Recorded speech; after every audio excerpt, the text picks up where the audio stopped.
ये सारी चीजें आपका सच खुद बता रही है। नहीं था कोई कनेक्शन तो पसीने क्यों छूट रहे हैं? नहीं था कोई कनेक्शन तो आवाज क्यों लड़खड़ा रही है?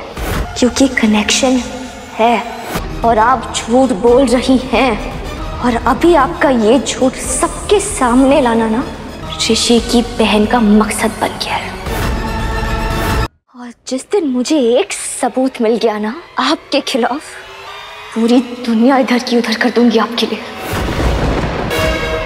मेरा भाई, मेरा ऋषि, अब आप देखिए। देविका मित्तल, अब आपका टाइम खत्म। अब आपकी स्टोरी का दी एंड आने वाला है, क्योंकि अब सुमन इंदौरी का टाइम शुरू, अब मेरी कहानी शुरू। और अब आप देखिए मैं क्या करती हूँ। कृतिका का सच सामने आ जाता है यहाँ पर किस तरीके से वो तीर्थ की कॉफी में बेहोशी की दवा मिलाती है, उसको रूम के अंदर लेके जाती है और उसके करीब जाने की कोशिश करती है। सुमन के सामने ये सारा सच भाई आ जाता है, क्योंकि वो ऑलरेडी उस सब का वीडियो बना चुकी होती है। अब वो घर वालों को लेकर भी आती है। जैसे यहाँ पर रूम का दरवाजा खोलती है तो देखती है कि कृतिका क्या कुछ कर रही है तीर्थ के साथ, और सारे घर वालों के भाई होश उड़ जाते हैं। पहले तो कृतिका और देविका मिलकर झूठ बोलने लगते हैं। देविका सुमन के ऊपर ही चढ़ जाती है, गुस्सा करने लगती है, तुम्हारी हिम्मत कैसी होगी मेरी बहन पर इस तरह का इल्जाम लगाने की, और यहाँ पर मेरी बहन ऐसा कुछ कर ही नहीं सकती है। जबकि कृतिका यहाँ पर ये भी बोल देती है कि तीर्थ मुझे जबरदस्ती लेकर आया था और यहाँ पर मेरे से बदतमीजी कर रहा था। अब ये सारी चीजें जैसी बोलती है ना सुमन, वो वीडियो दिखा देती है जिसमें सब कुछ कृतिका ने किया था, कैसे वो बेहोशी की दवा मिलाई, उसके बाद तीर्थ को लेकर आई।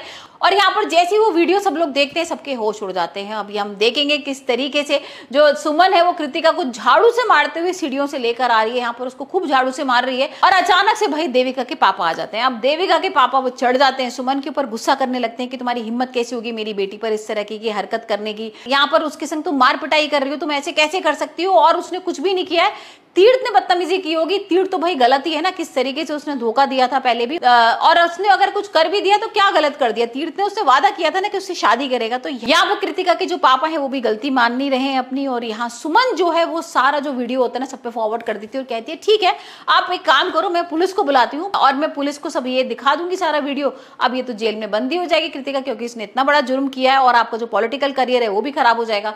तो यहाँ पर बहुत घबरा जाते हैं, उनको लगता है कि अब उनका पॉलिटिकल जो करियर है वो खराब होने वाला है।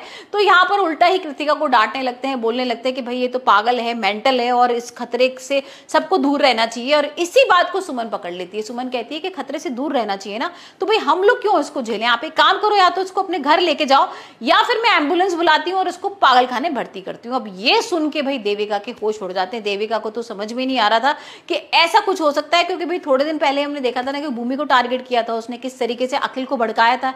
यहाँ पर भूमि ने सुसाइड करने की कोशिश भी की थी। तो अब उसको लग रहा था कि भाई सुमन जो है ना इन्हीं सब में बिजी हो जाएगी, लेकिन यहाँ पर कृतिका ने जो हरकत की है उसके बाद तो उसको लग रहा है कि भाई कृतिका घर से बाहर ही निकल जाएगी। और यहाँ पर ऐसे ही होता है, देविका के पापा कृतिका को वापस लेके चले जाएंगे उसके घर।